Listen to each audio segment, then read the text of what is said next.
በ2018 በጀት ዓመት አፈጻጸማችን ከ2014 እስከ 2018 ባለው ደግሞ አቀርነውን ስትራቴጂክ እቅድ በላቀ መንገድ መተግበር በመቻላችን አጠቃላይ በመረጃዎቻችን ያቀርናቸው ምን ያክል ነው የፈጸምነው ብለን ተንተነን ስናይ 96 እጅ ያክል ተፈጽሟልና እንኳን ደስ ያላችሁ። ይሄ በብዙ ውጣ ውረድ ውስጥ ታልፎ የተገኘ ውጤት ነው። ይሄንን ካልኩ በኋላ አጠቃላይ ስራችንን ሁሌ ስንገመግም በሚዛኑ ነው የምናየው። አንዱ የጥንካሬያችን ምንጭ እሱ ነው። ጥንካሬዎቻችንን እና የመጡ ውጤቶችን አንሸፋፈንም። በውጤቶቻችን በሚገባ ቆጥረን ሁላችንም አንድ አይነት የመረዳት ደረጃ ላይ እንድንሆን እያደረግን እንዲገለጹም እያደረግን ነው ስንሰራ የመጣ ነው። አንደኛ እሱ በጥንካሬ እንመለከተዋለን። ሁለተኛ ችግሮቻችንን አንሸፋፈንም። ችግሮቻችንን ሸፋፍናል ፍርጥርጥ አድርገን ተነጋግረን በጥሩ አፈጻጸም ውስጥ ደግሞ የታዩ ክፍተቶች፣ የታዩ ችግሮች፣ የታዩ ብልሽቶችን በይፋ መተጋገል እንዳለብን ማስተካከልም እንዳለብን እየተነጋገርን ተጠያቂነትንም በየጊዜው እየጨመርን እያሳደግን በዛው ልክ ስንተገብር ስለመጣን ውጤታችን እያደገ መጥቷል። እንግዲህ በጥቅሉ ለውጥ ሂደት ነው፣ ያንድ ጀመር አይደለም። ለውጥ ሂደት ነው። ከየት ተነስተን ነው የት ደረስን የሚለውን አንስተን ስንተነትን ቀጣይ ደግሞ ልንደርስበት የሚገባውን ታርጌት ስናስቀምጥ እነኚህን መነሻ አድርገን አጠቃላይ የለውጡን ፍጥነት የለውጡን ጥራት ማየት እንችላለን። ከተነሳንበት ካለፍንበት አጠቃላይ አስቸጋሪ ሁኔታና ከተገኙ ውጤቶች አንፃር አሁንም በጥንካሬ የምንመለከተው እጅግ በጣም ሚዛን ደፊ ነው። የሚቀሩን ስራዎች እንዳሉ ደግሞ መቀበል ያስፈልጋል። አንዳንዶቹ ሂደት ስለሆኑ በአንድ አቺቭ ሊደረጉ ስለማይችሉ፣ አንዳንዶቹ ደግሞ የአፈጻጸም ልዩነታችን የሚያመጣው ክፍተት፣ ሌሎቹ ደግሞ እዛም እዚህም የሚያጋጥሙን ተግዳሮቶች የሚጎትቱን በመፈጸም አቅማችን ልክ ያረካንባቸው እንዳሉ ማየት ተገቢ ነው። አጠቃላይ ከፓርቲያችን አንፃር መጀመሪያ ያስቀመጥነው እንደ ፓርቲያችን ትልቁ ያስቀመጥነው ታርጌት ምንድነው? ጠንካራ ፓርቲ፣ ጠንካራ መንግስት ነው። ፓርቲውን ካላጠናከርን በስተቀር ጠንካራ መንግስት ሊመጣ አይችልም። ባለፉት 5 ዓመታት ስትራቴጂክ እቅዳችንን በዚህ ደረጃ መፈጸም ችለናል ስንል ዋናው መነሻ ፓርቲ ላይ ያስቀመጥናቸውን ስራዎች ሰርተናል ማለት ነው። አንዱ የፖለቲካ ባህል ነው። አዳዲስ የፖለቲካ ባህልን መገንባት፣ ከኛ ውጪ ከሌሎች ጋርም ጭምር መስራት፣ አውት ኦፍ ዘ ቦክስ ማሰብ መቻል፣ ከዕለታዊና ከወቅታዊ ውጤት በላይ ዘላቂውን የሀገራችንን እድገት የሀገራችንን ግንባታ ማየት፣ ለዛ አስተዋጽኦ እስካደረገ ድረስ መቻቻል ባለብን ልክ በመቻቻል መተው ያለብንን እየተውን አኮሞዴት ማድረግ ያለብን መያዝ ያለብን አስጠግተን አብረን በመስራት በየጊዜው አዳዲስ የፖለቲካ ሐሳቦችን በማፍለቅ እነኛን ወደ እቅድ በመቀየር በስልጣናችን ምን ብለናል? አዲስ አበባን ራሱ በምናብ ያየናትን አዲስ አበባ ነው በእቅድ አቅደን ወደ ተግባር አምጥተን እንደ ስሟ ውብ አበባ የማድረግ ስራ የሰራ ነው። መጀመሪያ በምናብ ነው፣ መጀመሪያ በሐሳብ ነው። ፓርቲያችን ውስጥ ያለው ትልቁ ምሰሶ የሐሳብ ልዕልና ነው ተባብለናል። የሐሳብ ልዕልና ነው። ሐሳቡን እያፈለቅን ያለነው እንደ ፓርቲያችን ነው። ከዛ ወደ እቅድ እንቀይረዋለን፣ ወደ ትግበራ እንገባለን ማለት ነው። ስለ ተቋም ግንባታ በሀገራችን ላይ ትልቁ ስብራት ያለው ተቋም ግንባታ ነው ብለን እንደ ፓርቲ ተወያይተናል። ትልቁ ስብራት ተቋም እየተገነባ አይደለም በኢትዮጵያ። የሀገረ መንግስት ግንባታ አለመጠናቀቅ፣ የመንግስት ቅቡልነት መዛባት፣ ሁሉ የራሴ ሀገር የራሴ መንግስት ብሎ የሚገነባው ሀገር አለመሆኑ፣ ይሄ በየጊዜው ተቋም እንዳይገነባ ያመጣው ክፍተት አፍርሶ እንደገና መገንባት፣ ከዜሮ መጀመር ሀገራችንን አንካሳ አርጓታል፣ ወደ ኋላ አስቀርቷታል።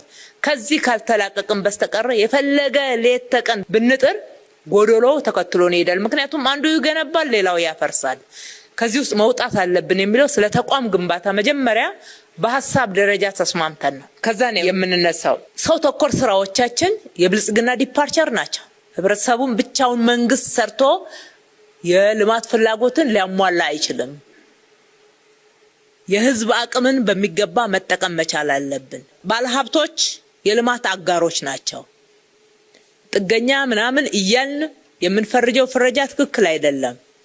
ጥፋት ያለበትን በጥፋቱ ልክ መጠየቅ ነው እንጂ የልማት አጋሮች አድርጎ የትኛውም ሀገር ላይ ሀገርን ማልማትና መቀየር ማበልጸግ ላይ የግሉ ሴክተር ሚና በጣም ትልቅ ነውና አክብረን በሚገባ የእጆቻችንን ንጽህና ጠብቀን አብረን ግን ተቀራርበን እንስራ የሚለው እሳቤ በስታንዳርድ ደረጃ በመርህ ደረጃ ተቀምጦ ተግባብተንበት ነው እየሰራ ነው። ከሰው ተኮር አንፃር ለሰው ቅርብ መሆን አለ። እኛ እኮ ሰው ነን። ስለዚህ ይሄ በህዝብና በመንግስት የስራ ኃላፊዎች መካከል ያለው ርቀት መሰበር አለበት።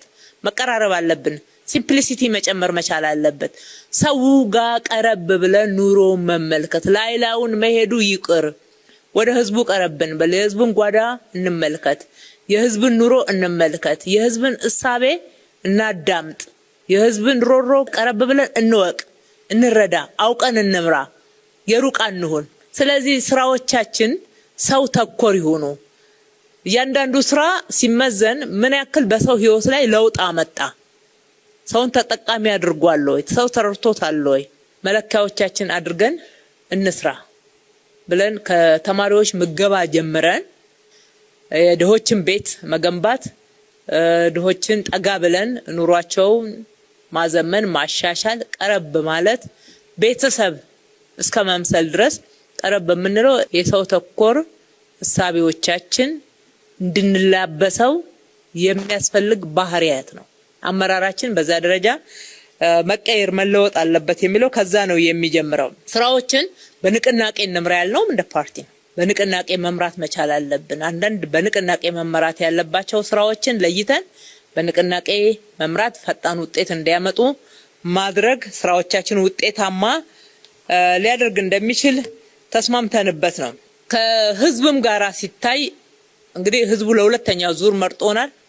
ከህዝብ ጋር ያለው ትምምን ሁልጊዜ ህዝብ ጋር ቀረብ ብለን ህዝብን ማወያየት፣ ችግሮችን ማዳመጥ፣ ያዳመጥናቸውን ችግሮች መልሰን አቅደን እንደገና እነኚህን ባለፈው ያነሳቸዋቸውን እስከዚህ ድረስ ሰርተናል፣ እነኚዎቹ ደግሞ ይቀሩናል፣ በዚህ ጉዳይ ደግሞ ተረዱን፣ በጋራ እንስራ እያልን ከህዝብ ጋራ የነበረን ግንኙነቶች በህዝብና በመንግስት መካከል ያለውን ትምምን እያሳደገ መጥቷል።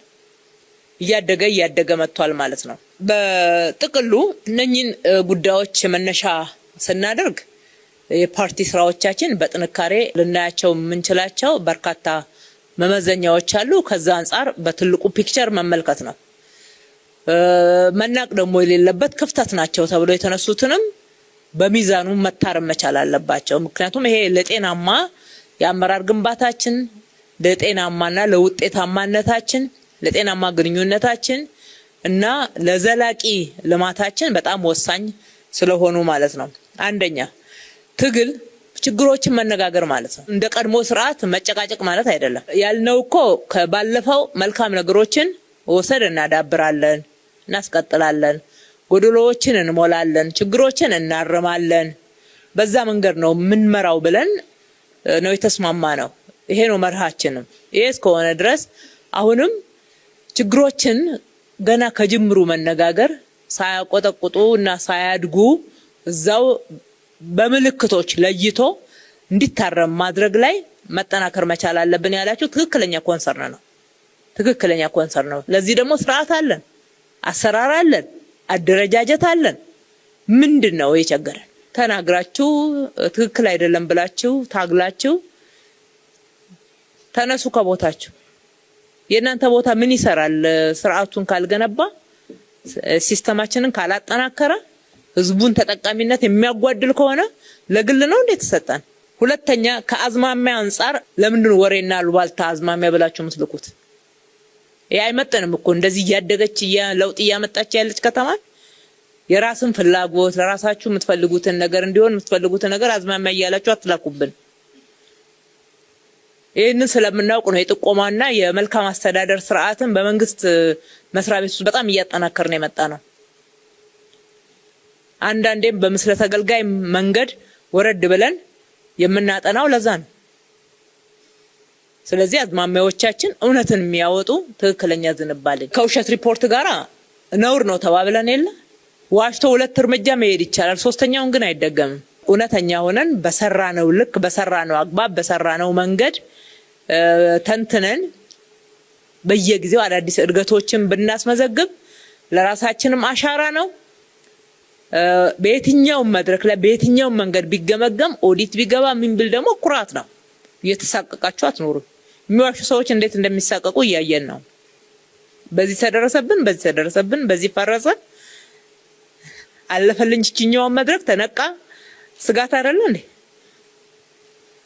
ታች ነው ምንጩና አባካችሁን ከላይ ማስተካከል ያለብን ነገር እንደተጠበቀ እኔ በሚዛኑ እያወራው ያለው ከላይ ማስተካከል ያለብን ነገር እንደተጠበቀ ሆኖ ታች ላይ ያለውን ሁኔታ ክፍለ ከተሞች አስተካክሉ፣ ሴክተሮች አስተካክሉ፣ በተለይ ወረዳዎች አስተካክሉ፣ አርሙ።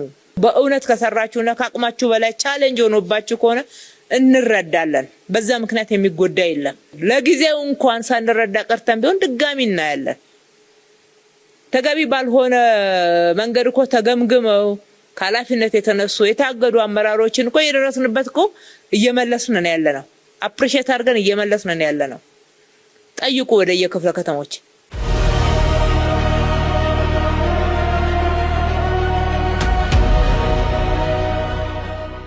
መንግስት የሶሻል ኮንትራክት የነበረው ያለፉት 5 ዓመታት በማኒፌስቶአችን እነዚህን እናከናውናለን ያልናቸው ከሱም አለፍ ብሎ የበለጠ ህዝቡን የጠቀሙ ከተማውን ከፍ ያደረጉ ታሪካችንን በከፍተኛ ሁኔታ በዓለም መድረክ ያንጸባረቀበት እና ስኬታማ የሆነ የ5 ዓመት ጉዞ ነው ማለት ይቻላል። መረጃዎቹ ያንን ስለሚያመላክቱ ማለት ነው። የቀረቡ መረጃዎች፣ የቀረቡ ሪፖርቶች፣ የተጨባጭ ውጤቶች ያንን ያመለክታሉ። ህዝቡ ከተማ ውስጥም ይሄንን ይናገራል፣ ሚዲያውም ይሄንን ይናገራል ማለት ማህበራዊ ሚዲያውም ይሄንን ይናገራል። አጠቃላይ እየተመዘገበ ያለው ስኬት እጅግ የሚያጓጓ መሆኑን ያንን ደግሞ ያንጸባረቀበት ሁኔታ የሚታየው ህዝቡ ለዚህ ውጤት መቅናት ለዚህ ውጤት ማስጠበቅ እንዲያስችለው በነቂስ ወጥቶ ብርዱን ቁሩን ተቋቁሞ እስከ ሌሊት ወጥቶ የመረጠበትና ስርዓቱን ያስቀጠለበት ሁኔታ ሲታይ በብዙ ጉዳዮች በማልቲ ዳይሜንሽን ወስደን ስናይ በጣም አንጸባራቂ የሆነ ጊዜ ነው ማለት ይቻላል ማለት። መጀመሪያም ከዚህ በፊት አዲስ አበባን የብልጽግና ተምሳሌት እናደርጋለን ስንል እያንዳንዱ ተቋም በአገር አቀፍ ደረጃ በሚኖሩ መድረኮች ወደ ኋላ የሚያስጠራ መሆን የለበትም። ሴክተሮች እንደ አዲስ አበባ በአገር አቀፍ ደረጃ በሚደረጉ መድረኮች አዲስ አበባ አንደኛ፣ አዲስ አበባ ሁለተኛ፣ አዲስ አበባ ሶስተኛ እንጂ አዲስ አበባ መጨረሻ 11ኛ 12ኛ የሚባል ነገር አናስተናግድም። እዚህ ከተማ ውስጥ የምንሰራው ስራ ተደምሮ በአጠቃላይ በአገር ደረጃ በሚኖሩ እንትኖቻችንም እነዚህ እንደ አንድ መወዳደሪያ አቅም የብልጽግናን ተምሳሌት እናደርጋለን የምንለው በእያንዳንዱ ሴክተር በሚያደርጋቸው እንቅስቃሴ ጭምር እየተለካ መሄድ አለበት ብለን ያስቀመጥናቸው ጉዳዮች ላይ በአብዛኛው ጉዳዮች በዛ መልኩ እየሄደ ያለበት ነገር አለ ማለት። ተቋሞቻችን እያደጉ አቅም እየፈጠሩ በጥሩ መልኩ ዴሊቨር ያደረጉ ውጤታማ የሆኑ ስራዎችን እየሰሩ በሚኖሩ መድረኮቻችንም የተሞክሮ የልምድ የመልካም ስራ ውጤት መሆን የቻለበት ሁኔታ አለ ማለት ነው። በአገር አቀፍ ትልልቅ መድረኮችም የአመራር በምሳሌነት የሚጠቀስ 24/7 በመስራት ከተማን በመቀየር ውጤት በማምጣት ሰው ተኮር በመሆኑ ስራዎችን በማከናወን ጭምር የሚገለጽ ነው ማለት ነው። ከዛ በተጨማሪም በተለያየ ጊዜ የሚመጡ የፌደራል ሱፐርቪዥን ቲም መጥቶ በሚያይባቸው ሁኔታዎች ላይ ምስክርነት መስጠት በዚህ ከተማ ላይ የተሰሩ ያሉ ስራዎች ምስክርነት መስጠት ጥሩ ስራ ነው፣ በጣም ውጤታማ ነው፣ አመራሩ የስራ ተነሳሽነቱ መልካም ነው የሚል እና በዛው ሂደት ውስጥ ደግሞ የሚስተዋሉ ጉድለቶችን በሚዛኑ የማስቀመጥ ሁኔታ አለ ማለት ነው። ከዚህ ወስደን ስናይ በእድገት ውስጥ እያለን ያለው ጉዳይ ነው ማለት በእድገት ውስጥ ያለው ጉዳይ ነው ማለት። ስለዚህ ሁለት ፈተናዎች አሉ ያልተሻገርናቸው። አንደኛው ፈተና የነበረው የወረስነው የተንከባለለው ፈተና ቻሌንጂንግ አለ። ይሄ ያስተሳሰብ ሊሆን ይችላል፣ ያመረካከ የጠራ ሐሳብ አጠቃላይ ከምናስበው ከህብረ ብሔራዊነታችን ጋር ብልሹ አሰራርን ከመጠየፍ ጋር ከጉበኝነት ከመሳሰሉ ጉዳዮች ጋር ከአገልግሎት አሰጣጣችን ጋር እነዚህ የመሳሰሉ ጉዳዮች አሁን ዛሬ የበቀሉ ሳይሆን አብሮ ማህበራዊ ቻሌንጂንግ ውስጥ የነበሩ አብሮ ወደኛ ውስጥ ያሉ ግን ደግሞ እየታገልናቸው ያሻሻልን የመጣንባቸው አሉ። በአመራር ውስጥ የተፈጠረው ሲነርጂ በአመራር ውስጥ የተፈጠረው የዓላማ አንድነት ቀላል እድገት አይደለም። ዳርና ዳር ሆኖ የሚላጋ የነበረ አመራር በአብዛኛው ጉዳዮች ወደ ተቀራረበ አመለካከትና ረዳድ መጥቶ ተቋም ውስጥ ወረዳ ውስጥ ክፍለ ከተማ ውስጥ በሚመሰራበት ቢሮ ኤጀንሲ ውስጥ ውጤት የሚሸት ነገር ማምጣት ችሏል ማለት ነው። ከተቋም ግንባታ ጋር ተያይዞ የተነሳ ጉዳይ ፓርቲ አንዱ ከመታገያ ፕሮግራም ውስጥ ከጻፋቸው ጉዳዮች ውስጥ እንደ ሀገርም እንደ ፓርቲም ተቋም የመገንባት ጉዳይ ነው። ኢንስቲትዩሽን ለማህበረሰብ ቀጣይነት፣ ለሀገር ቀጣይነት፣ ለትውልድ ቀጣይነት አስተማማኝ ከሚባሉ ጉዳዮች ውስጥ ተቋም መገንባት ነው። ፓርቲያችን ከአንድ ትውልድ ወደ ሌላ ትውልድ እንዲሸጋገር ከተፈለገ ተቋም መገንባት አለበት። ተቋም ለመገንባት ደግሞ የሚያስፈልጉ ግብአቶች አሉ። ሰው ያስፈልገዋል፣ አሰራር ያስፈልገዋል፣ አደረጃጀት ያስፈልገዋል፣ ግብአት ያስፈልገዋል። እነዚህ ነገሮች ወስደን አንድ ላይ ያደረግን በአሰራር እየተመራ በሰው ኃይል በብቃት እየተመራ መሄድ መቻል አለበት ማለት ነው። ከዛ አኳያ አንዱ ያስተሳሰብ ግንባታ ያቅም ግንባታ ያላችሁት ማቋርጥ ያሳብ ፍሰት ጥራት ያለው በጣም የማቋርጥ ያሳብ ፍሰት የኛን አስተሳሰብ ካፒታላይዝ የሚያረጉ ከሁኔታዎቻችን ጋር የተመጋገቡ በአድማሳዊ ሁኔታዎች ብቻ ሳይሆን በእለት ተእለት ስራዎቻችን ጎስተን እንድናይ ከባቢያችንን የሚመስል አገራችንን የሚመስል ያንን ታሳቢ ያደረጉ ስልጠናዎች እየተሰጡ ነው በአገራችን መሪ ጭምር ማለት ነው። ይሄ ብዙ አቅም ፈጥሮልናል፣ ብዙ ሁኔታዎች ፈጥሮልናል። ሰው ብዙ ስልጠና ወስቷል። ከዚህ በፊትም ስልጠና ብቻ አይደለም፣ ዋና ሰውን የሚቀርጸውና የሚያስተካክለው ተግባር ነው። ሁሉ ጊዜ ጠዋትና ማታ ወይንም ደግሞ ዘወትር በሚያደርገው መውጣትና መውረድ የሚፈጥረው አቅም ነው። ሲሰራ የሚፈጥረው መሳሳት አቅም ይፈጥርለታል። ካልሰራ እና ዝም ብሎ ቁጭ ብሎ የሚተች ከሆነ አቅም አገኘ የፈለገ ነገር መጣ አቅም አገኘ የሚወርቅና የሚነሳ ሰው በጣም ሙሉ ይሆናል። ሐሳቡ አለው።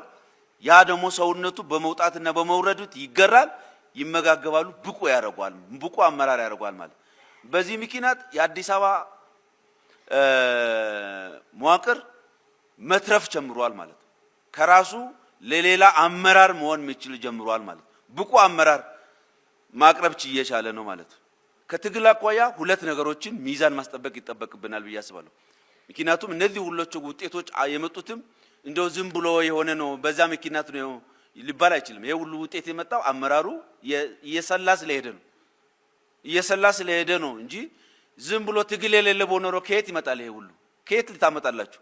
ሬስት ለሶናችሁ እንዲሰሩ የሚታደርጉ ትግሩ እኮ ነው። ውጤት ያማያመጣ አመራር ተቀባይነት እንደማይኖረው በውጤት ስለሚለካ በምን ስለሚለካ ነው በዛ መልኩ የሚታየው ማለት ነው።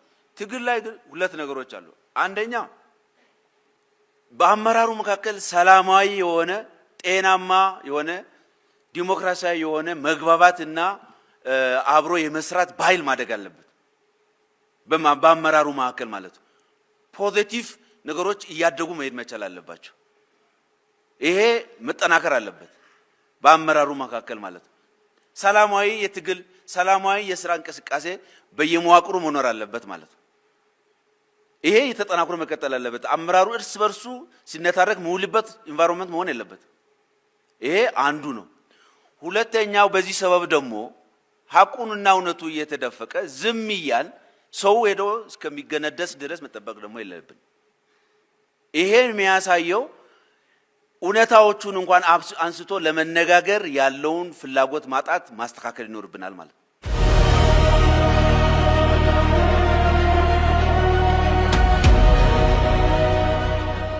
ከግምገማው አንፃር ያነሳቸዋቸውን አንዳንድ ጉዳዮች እያነሳው አያይዤ አስተያየት ሰጥበታለሁ። አንዱ በ2022 የብልጽግና ተምሳሌት ከተማችንን ለማድረግ አቀደን ቀድመን አልደረስንም ወይ? ሁለተኛ አጠቃላይ የሶሾ ኢኮኖሚ እድገቱም በደንብ ተተንትኖ ቢቀርብ ጥሩ ነበር ያላችሁትን አያይዤ ላንሳ። የመጀመሪያው ለአዲስ አበባ ያስቀመጥነው ርዕይና ለህዝባችን የገባነው ቃል አዲስ አበባን እንደ ስሟ ውብ አበባ እናደርጋታለን።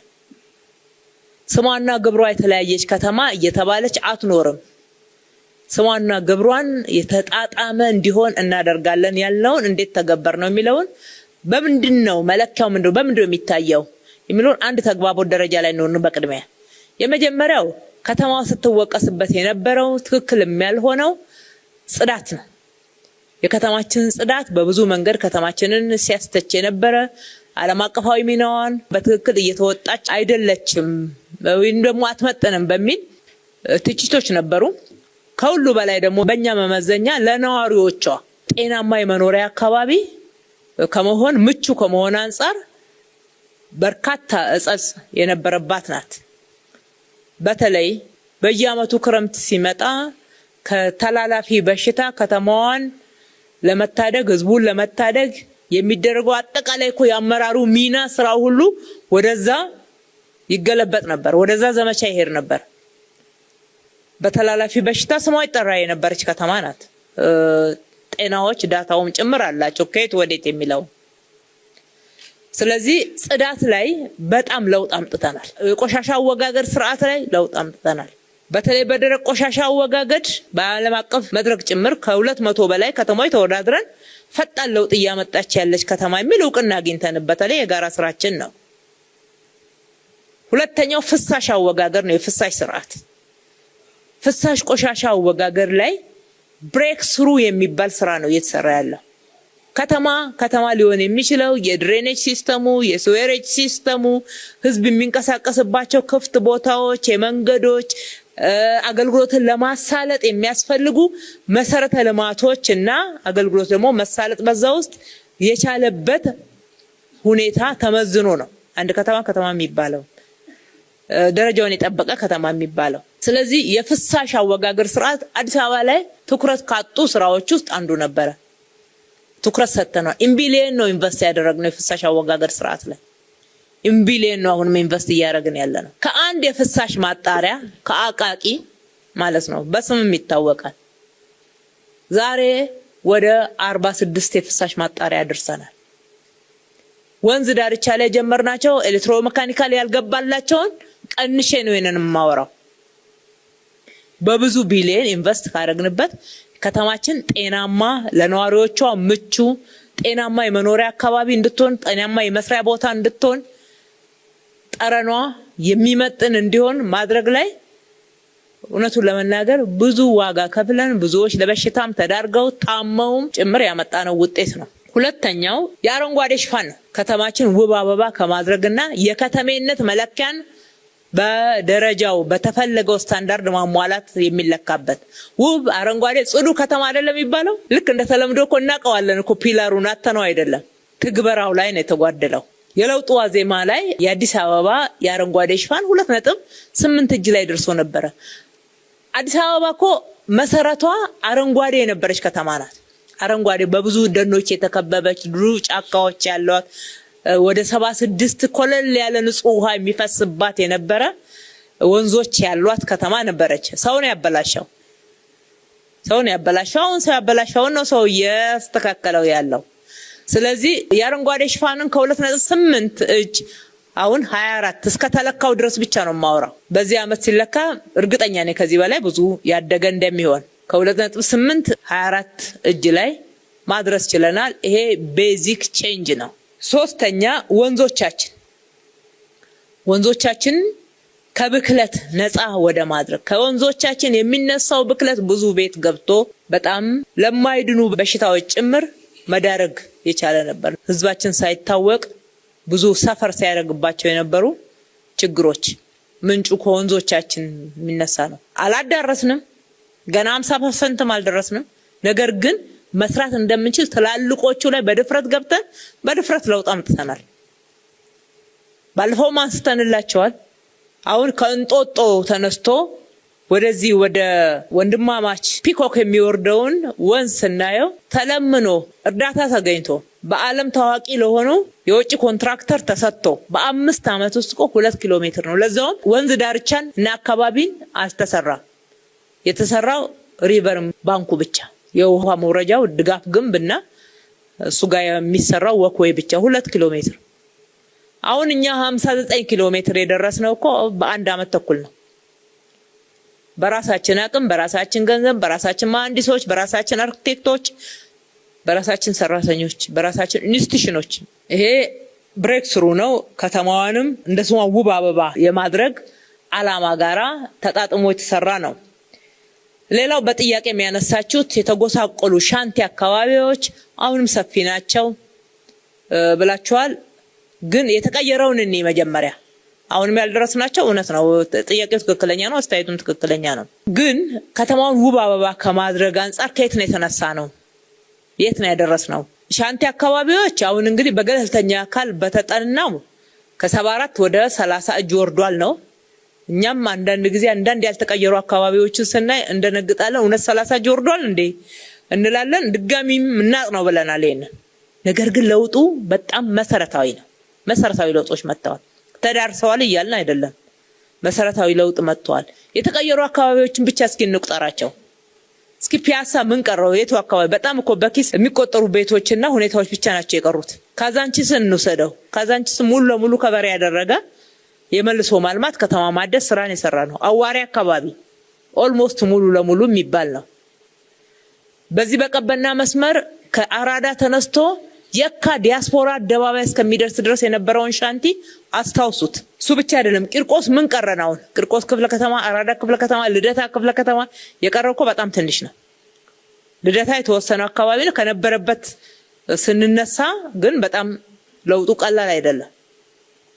ቂርቆስና አራዳ ግን ብዙ ተራምደዋል፣ ብዙ ሄደዋል። ጎሮ አካባቢ የነበረውን ሻንቲ አስታውሱት እና የወንዞች ዳርቻዎቻችን ላይ ያመጣናቸውን ስናይ አሁንም ትልቅ ከተማችን ውብ አበባ ከማስመሰል አንፃር የመጣ ብሬክ ስሩ ነው። የሚቀረንን ደግሞ በደንብ መስራት ያለብን ጭቃ ቤቶችን 60 እጅ ቀንሰናል።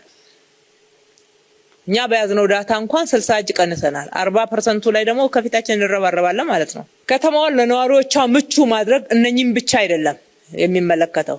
ሰዎች የሚንቀሳቀሱበት ክፍት ቦታዎች አሏቸው ወይ ነው አንዱ መመዘኛው። እነኚህ የሰራናቸው ፕላዛዎች፣ የሰራናቸው አምፊቲያትር ቦታዎች ወደ ማህበረሰቡ ቀረብ እንዲል የተደረጉ ወክዌይ፣ የህፃናት መጫወቻ በየሰፈሩ፣ የህፃናት ማቆያ በየሰፈሩ፣ ፓብሊክ ዴኬር እዚህ ከተማ እኮ አልነበረም።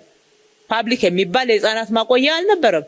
ዛሬ 1100 ያልተነገረለት ምግብ እናቀርባለን። የንጽህና መጠበቂያ እናቀርባለን። እነኚህ ውስጥ የህፃናት ምገባ አይነገርም። የሚነገረው የተማሪዎች ምገባና እነዚህ 30 ምገባ ማዕከላት ላይ የምናቀርባቸው ምገባዎች ናቸው። ህፃናትን ጭምር በኢሲዲ ፕሮግራሞቻችን እየመገብን ያለን አልሚ ምግብ እንዲያገኙ፣ ተመጣጣኝ ምግብ እንዲያገኙ።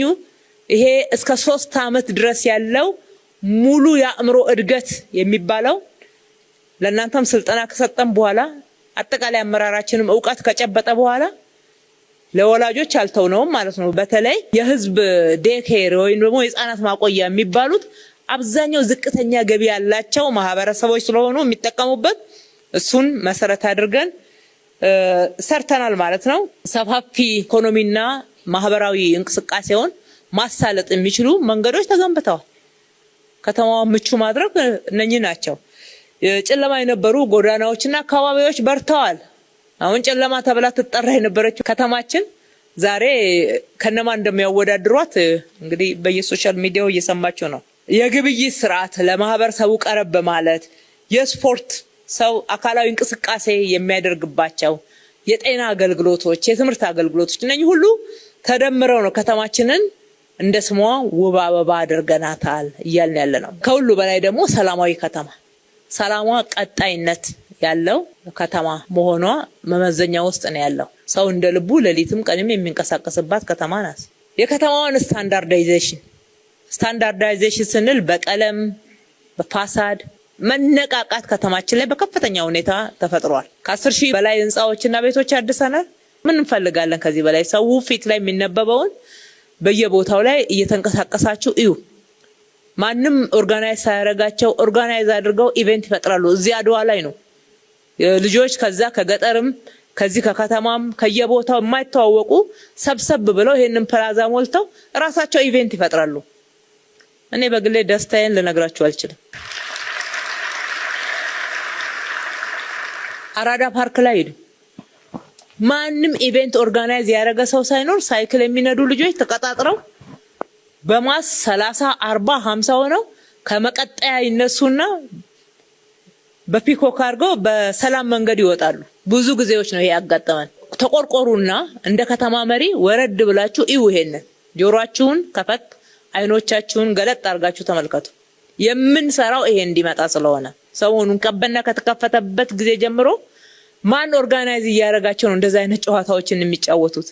ማን ነው ኢቨንት ኦርጋናይዘሩ? የማህበረሰቡ መካከል ያለው ኢንተራክሽን በእድሜ አዛውንቶች በየቦታው አረፍ እያሉ ሲወያዩ ሲጨዋወቱ ስታዩ በአጠቃላይ የከተማችን አጠቃላይ ለውጥ ከስራ ዕድል አንፃርም ከተማዋን ምቹ ማድረግ ዜጎች ሰርተው ገቢ የሚያገኙባት ከተማ ማድረግ ላይ በጣም ለውጥ አምጥተናል። በእነኚህ ለውጥ አመታቶች 2.2 ሚሊዮን እኮ ትልቅ ቁጥር ነው። አንድ ወቅት ላይ የከተማው ህዝብ ቁጥር እኮ የነበረን እነኚህ ሁሉ ደምረን ነው ከተማዋን ለነዋሪዎቿ ምቹ የማድረግ እንደስማ ውብ አበባ የማድረግ የምንለው። ከሰው ነጥለን ኢንፍራስትራክቸሩን ብቻ አይደለም የሰውን የየዕለት ገቢና የኑሮ ምቹነት ብቻ ደግሞ አጠቃላይ ከከተማዋ መሰረተ ልማትና መጽዳት ማማር መዋብ ደግሞ ነጥለን አይደለም አንድ ላይ በሚዛኑ ነው እያወራን ያለነው። ስለዚህ እነኚህን ወሳኝ ስራዎች ሰርተናል ማለት ከተማችን የብልጽግና ተምሳሌት ሆናለች ማለት ነው ወይ? የብልጽግና ተምሳሌት ግባችን ላይ ደርሰናል ወይ ከተባለ አይደለም፣ ገና ነው። አይደለም ራሱ ሻንቲውን ከወሰድን እኮ አሁን የተጠናውን ጥናት እንኳን እንውሰድ ከተባለ ገና 30 እጅ ይቀረናል። የሰውን አኗኗር እና ኑሮውን የኑሮ ውድነቱን ሁሉም ተጠቃሚ እንዲሆን ከማድረግ አንፃር መድረስ ያልቻልናቸው አሁንም ቀላል አይደሉም። ስለዚህ 4 አመት የብልጽግና ተምሳሌት ለማድረግ በደንብ ታጥቀን አውቀን ተደጋግፈን ተቀናይተን ተናበን 24/7 ይቀጥላል ማለት ነው። በዛ መልኩ ነው የምንሰራው። ከሶሺዮ ኢኮኖሚክ ዳታ ትንተና አንፃር ጀምሯል ፕላን ኮሚሽን አለ። ነገር ግን ደግሞ የሚቀጥለው ስትራቴጂክ ፕላን እየታቀደ ስለሆነ የ5 አመቱ እሱ ላይ እንወያይበታለን ስለምናቀርብላችሁ እሱ ልለፈው።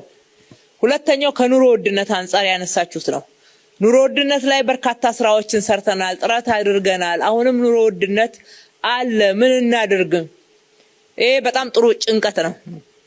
ምን እናድርግ? ሁሉ ጊዜ ምን እናድርግ? ምን እንጨምር እያልን እየጠየቅን ከሰራን በጣም ጤናማነት ነው። ጤናማ ጥያቄ ነው። ግን የተሰሩ ስራዎችን ራሳቸው ማላቅ ይገባል። አዳዲስ ምን እንፍጠር ብቻ ሳይሆን የተሰሩ ስራዎችን አንደኛ አሁን ዋናው ኑሮ ውድነቱን ሀገር አቀፍ ሁኔታ ብቻ ሳይሆን ዓለም አቀፍ ሁኔታዎችም ስላሉት በማምረት ለማቋቋም እንስራ ብለናል። ተኪ ምርቶችን እናምርት። ከውጪ የሚገቡ እነኚህ ዋጋ ንረት ምክንያት የሚሆኑም የምርት አይነቶችን እየቀነሰን ተኪ ምርቶችን እያመረትን፣ ሁለተኛ ደግሞ ሚላኩ ምርቶችን እያመረትን የውጪ ምንዛሬንም እያሳደግን እንስራ ብለናል። ይሄንን ማላቅ ነው መስራት ነው። የአዲስ አበባ ኢንዱስትሪዎች ከዚህ በላይ ማምረት ይችላሉ፣ ይገባቸዋልም።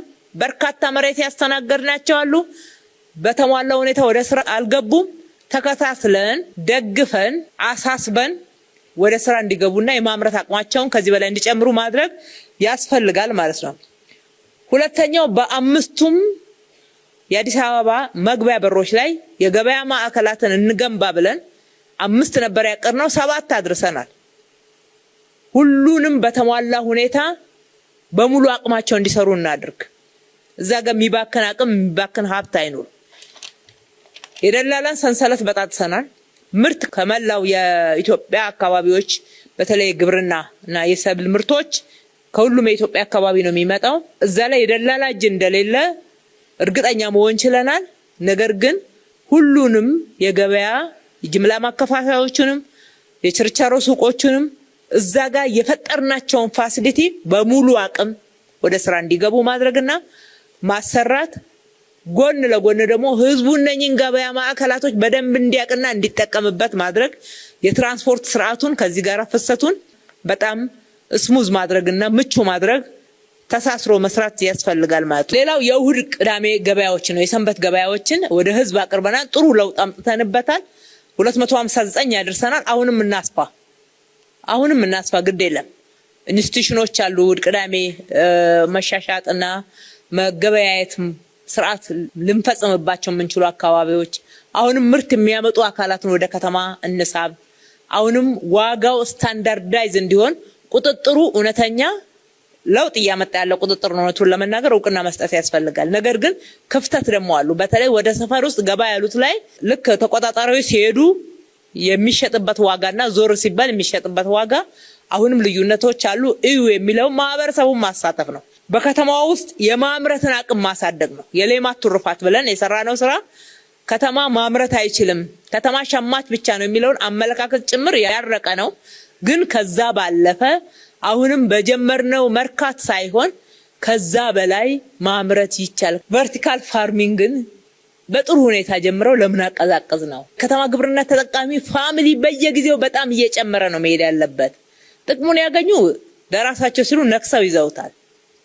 አሁን የዶሮ እንቁላል ላይ እንደዚህ አይነት ለውጥ የመጣው በጣም ማህበረሰቡ ተሳትፎ ስለሰራ ነው። አሁንም ይስራ። ልቀት ማዕከላቶቻችን በሙሉ አቅም ይስሩ። በመጀመሪያው ቀን ላይ አንስታችኋል። በሱፐርቪዥንም አይተናል። ትክክል አይደለም፣ መስተካከል ያለበት አለ። ያለነውን የሰራነውን በሚገባ አሟጠን አቅም እየተጠቀምን ነው። አዳዲስ ምን እንጨምር የሚለውን እየጠየቅን መሄድ ያለብን። ገበያ የሚያዛቡትን ቁጥጥር መደበኛ ስራ አድርገነዋል። ልክ ነው፣ መደበኛ ስራ ሆኗል።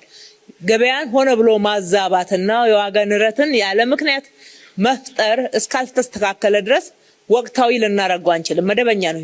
ቁጥጥሩ መደበኛ ሆኖ መቀጠል መቻል አለበት። ግብረ ኃይሉ ሳያውቀው የሚታሸጉ ቤቶች አሉ የተባሉትን ምህረት የለንም። የነዋሪዎችን ገቢ ሁኔታ በአጠቃላይ ለማሻሻል እስከዛ ድረስ ደግሞ እስከሚሻሻል ድረስ ለማሻሻል የምንሰራው ስራ በአንድ በኩል፣ በሌላ በኩል ደግሞ እስከሚሻሻል ድጎማዎቻችን እናጠናከራለን። የተማሪ ምገባ፣ ዩኒፎርም የመሳሰሉትን ቁሳቁስን ማቅረብ መደበኛ ኢንቨስትመንታችን ነው። እሱ አይቀርም፣ ቀጣይ ነው። ነገር ግን በእነኚህ 30 ምገባ ማዕከላቶች ውስጥም እሱም ቀጣይ ነው፣ የሚቀር አይደለም። ምን መሰላቸው?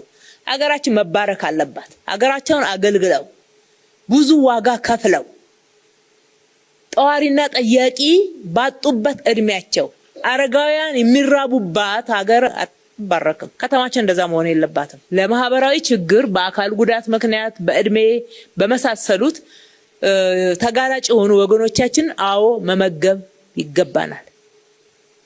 አሁን ማንንም ያለምንም ክራይቴሪያ 30 ምገባ ማዕከላቶች ላይ እኔ እርቦኛል የሚል ሰው ሁሉ ጎራ ብሎ የሚመገብ ነው። ከየት መጣህ አይባልም። ማነ አንተ እኮ ጤናማ ነህ፣ ጥሩ ለብሰሃል፣ እንዴት እኛ ምገባ መጣ ብሎ የሚጠይቅ የለም። የራበው ሰው ይመገብ በቃ ገብቶ። እስከዛሬ ድረስ ምግብ ተርፎ እንጂ አንሶ ሪፖርት ተደርጎልን አያውቅም። ቤት ላሉ ነው የሚከፋፈለው። ቤት ላሉ ቤት ሰው አለኝ የሚለው እየቋጠረ እየገባ ነው ያለው። ቤት የቀረሰው አለ። ይሄ ለኛ ትልቅ በረከት ነው። ቀላል ስራ አድርጋችሁ አትመልከቱት። ስለዚህ ሌሎች ድጎማዎች ይቀጥላሉ። የትኞቹ ድጎማዎች? በንግድ ኮርፖሬሽን በኩል በህብረት ስራ ማህበራት በኩል ወደ ከተማችን ምርትን ለማስገባት የምናደርገው ከበጀታችን የምናደርገው ድጎማ የምንሰጠው ሪቮልቪንግ ፈንድ ይሄ 18 ቢሊዮን ይቀጥላል። የጤና መድን ይቀጥላል። የትራንስፖርት ድጎማ ይቀጥላል። ከዚህና ከዚህ ጋር ተያይዘው ያሉ ድጎማዎቻችን ይቀጥላሉ። የህዝባችን የኑሮ ሁኔታ እየተሻሻለ የመግዛት አቅሙም እየጨመረ በሚሄድበት ሰዓት ልክ አሁን ከተረጂነት ውስጥ ከሴፍትኔት ውስጥ ሰዎችን ግራጁዌት እያደረግን እያስወጣን እንዳለ ነው። እናስወጣለን። ምገባ ማዕከላቶቻችን ላይ እኮ ከ1000 በላይ የሚሆኑ ግራጁዌት አድርገው የመስሪያ ዕቃ ተሰጥቷቸው መስሪያ ቦታ ተሰጥቷቸው 3000 የሚደርሱ ግራጁዌት አድርገዋልና እሱንም ጎን ለጎን እየሰራን ገቢ ባገኙ ቁጥር ከተረጂነት እየወጡ ይሄዳሉ። ይሄ ማህበራዊ ኃላፊነት መወጣት ግን የትም ሀገር በጣም በለጸጉ በተባሉትም ሀገሮች እንዳለ ደግሞ ግንዛቤ መያዝ ተገቢ ነው። ሌላው ያነሳችሁት የተቋም ግንባታ ነው። የተቋም ግንባታ ቀጣይነት ያለው ነው። ተቋም አንዱ ስብራት ነው ብለናል። ተቋም ቢገነባ ኖሮ ዛሬ የለፋን እየሰራን አገልግሎት ማሻሻሉን በጣም ዳገት ሆኖ አንዳንድ ጊዜ ታጥቦ ጭቃ እየሆነብን አንቸገርም ነበር። ሀገራችን ላይ ተቋም መገንባት ላይ ያለው ስብራት በተሟላ ሁኔታ ተጠግኖ የተሰራ ስላልሆነ ገብቶን እንስራ። ተቋምን መገንባት አለም ጊዜያዊ አይደለም። ጊዜያዊ መካኒካል የሆኑ በተለይ ተቋም ለአገልግሎት ምቹ እንዲሆኑ የምናደርጋቸው እሱ መግቢያ ነው። እሱ ከፍትፍቱ ፊቱ እንደሚባለው ነው። ገና ስንገባ ፈርስት ኢምፕሬሽን ተገልጋይ ምቹ ሁኔታ ቁጭ ብሎ የሚገለገልበት ያስፈልጋል። አገልጋዩም እንደዛ ንጹህ ነገር ማየት አለበት። ሙሉ ቀን ጊዜውን የሚያጠፋበት ቦታ ነው። አእምሮ መልካም ነገር በማየት ፕሮዳክቲቭ ይሆናል የሚለው ህግ ይሰራል። ከንጽህና ከተማችን ንጹህ አድርገን ቢሮአችን መቆሸሽ የለበትም። ሱሱ እንዳለ ሆኖ ከዛ አልፈን ደግሞ ወደ ይዘት ስንገባ ተቋሞቻችን ለዛሬ ብቻ ሳይሆን የፖለቲካ ስርዓት ቢቀያየር እንኳን ህዝብን ማገልገል የሚችሉ ተቋማት ነገ እኛ ተገልጋይ ሆነን ስንሄድ እንደ ልብ የምንገለገልበት ተቋማት፣ ያለ አድሎ የሚያገለግሉ ተቋማት፣ አሰራርን የሚያከብሩ ተቋማት፣ አሰራራቸው የዘመነ ተቋማት፣ ሰራተኞቻቸው ብቃት ያላቸው እዛ ተቀምጦ ለማገልገል መነሻቸውና ዋና አለቃቸው ማን እንደሆነ የገባቸው ሰራተኞች በአመለካከት መቀየር ያስፈልጋል ማለት ነው። ደሞዛችንን ከፍሎ የሚያሰራንን ማህበረሰብ አክብሮ አለማገልገል መሻገር ያለብን ችግር ነው። ልክ ነው። ተገልጋይ ብዙ ትክክል ያልሆነ ነገር ይዞ ይመጣል። ሁሉም አይደለም፣ እንደዛ ሲያጋጥመን ነው የሚውለው በየቦታው። በጅምላ ግን አንመለከትም። እሱንም በአግባቡ ትክክል አለመሆኑን መንገር ይቻላል። ማጭበርበር ከሆነ ደግሞ በህግ መጠየቅ እንችላለን። ስለዚህ በየጊዜው ግን አገልግሎት የመጣውንም ለውጥ ተገቢውን የሆነ እውቅና መስጠት ተገቢ ነው የሚሆነው። ተቋሞቻችንን ገንባ ብለን አደረጃጀት በየጊዜው እያረቅን እያስተካከልን በዛው ልክ አሰራርን እያዘመንን ወደ ቴክኖሎጂ አገልግሎት የገቡ ወደ 392 የሚደርሱ አገልግሎት አይነቶችን የማዘመን ቴክኖሎጂ ላይ ኢንቨስት ያደረግነው ኢንቨስትመንት ሰው ኃይላችንን ፈተና እየሰጠን ደንገጥ ብሎ ሁሉ ጊዜ ይሄ እንደፈለገ የሚቀመጥበት ቦታ አለመሆኑ እንዲገባው ተፈትኖ ጥሩ ውጤት ያመጣው ጥሩ ምደባ እንዲያገኝና ስራና ሰራተኛ ከሙያው አንፃር እንዲገናኝ ያደረግንበት፣ በሌላ በኩል ደግሞ ደከም ያለው የበለጠ የስራ ላይ ስልጠና ማነቃቂያ እየሆነው ወደ ስራ እንዲገባ ያደረግንበት አካሄድ አጠቃላይ ተቋምን ለመገንባት አስተዋጽኦ የሚያደርጉ ናቸው። ግልጽነትን በተቋሞቻችን ውስጥ ለመፍጠር እያደረግን ያለነው ጥረት አሰራር እየሆነ እየመጣ አይደል እንዴ? ለምሳሌ የመማክርት ጉባኤ ቀላል እኮ አይደለም። በግልጽ መነጋገር፣ መደፋፈር፣ አሰራርና መመዘኛ ሲሆን ሁሉም ቁጭ ብሎ በመማክርት የአቻም የአመራርና የሰራተኛም በዛው ልክ እየተጠናከረ ነው ያለው። አገልጋይ አዲስ ሚዲያ ኔትወርክ ላይ እየተላለፈ ያለው አገልጋይ ፕሮግራም ለህዝብ ቅርብ መሆን አለብን። ህዝብ ሊጠይቀን ይችላል ይገባዋልም። እኛም ለመጠየቅ ዝግጁ ነን። ጥያቄው ምን እንደሆነ ሳናውቅ ፍለፊት በቀጥታ ስርጭት ለህዝብ ቀርበን የሚጠይቅም ይጠይቃል፣ የሚያንጓጥጥም ያንጓጥጣል፣ የሚያወድስም ያወድሳል። ሁሉንም ግን ለመስማት ዝግጁዎች ይሆን የህዝብ መሪዎች መሆናችንን እያረጋገጥን ያለንበት ነው። በዋርካ አሁን እኛና እናንተ እንደምንነጋገረው ዋርካ ፕሮግራም ላይ ዛሬ ዋርካ ፕሮግራም ይሄ ሴክተር ነው ተብሎ በይፋ በቴሌቪዥን ተነግሮ የመጣ ሰው ተመርጦ ባልሆነበት ሁኔታ ቁጭ ብሎ ጉዳይ አለኝ የሚለው ወረቀቱን እየያዘ ፍለፊት አመራርን ሲሞግስ ስታዩ አመራራችን እያዋረን እኮ አይደለም፣ ስርዓት ነው እየገነባን ያለነው። አመራራችንም እየለመደ ነው በህዝብ መጠየቅን። ትክክል ያልሆነ ጥያቄዎች ይዘው ሲመጡ እዛው ጠያቂው ሲጋለጥ እያየን ያለነው። ትክክለኛ ጥያቄ ይዘው የመጡት ደግሞ ጥያቄያቸው ሲመለስ በአገልጋይና በዋርካ ፕሮግራም የተነሱ ጥያቄዎች 89 እጃቸው ትክክል ሆኖ የተገኘው። ስለዚህ ለ11ዱ ብለን አይ ተገቢ ያልሆኑ ሰዎች ስልክ እየደወሉ የሚሳደቡበት ወይም ደግሞ እዛ መተው በጣም አመራር የሚያዋርዱበት ነው የሚሉ ቅሬታዎች መሰማት የለባቸው። ሊኖር ይችላል፣ እሱ ሊኖር ይችላል። እናንተ እኮ ያጋለጣችሁ ነው። እዛ ጋር ምላሽ ሲሰጡ ትክክል አለመሆኑን እስከመጨረሻው ዋናው ስራ ውስጥ ያለ ሰው፣ ስራውን የሚያውቅ ሰው፣ ስራውን ቆጥሮ የሚከታተል ሰው በሚገባ ምላሽ ሲሰጥ አይተናል። የጥቆማ ስርዓታችንን በጣም እያጎለበተ መጥቷል። የበለጠ ሰው ለአመራሩ ከጠቆምኩ ችግሬ ይፈታል ብሎ ማመኑን ነው የሚያሳየው።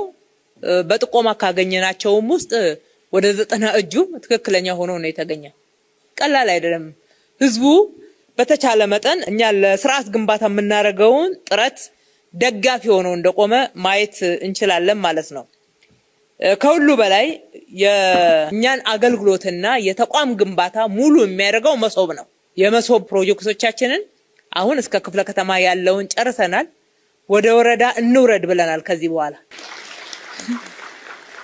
ህዝቡ ቀጥታ ተመላልሶ አገልግሎት የሚጠይቅባቸው የአገልግሎት አይነቶች ተለይተው ከ300ዎቹ 50 እጁ ወደ መሶብ ገብቷል። አሁን 50 እጁ ደግሞ በሚቀጥለው ጊዜ ዲጂታላይዝ አድርገን እናስገባለን።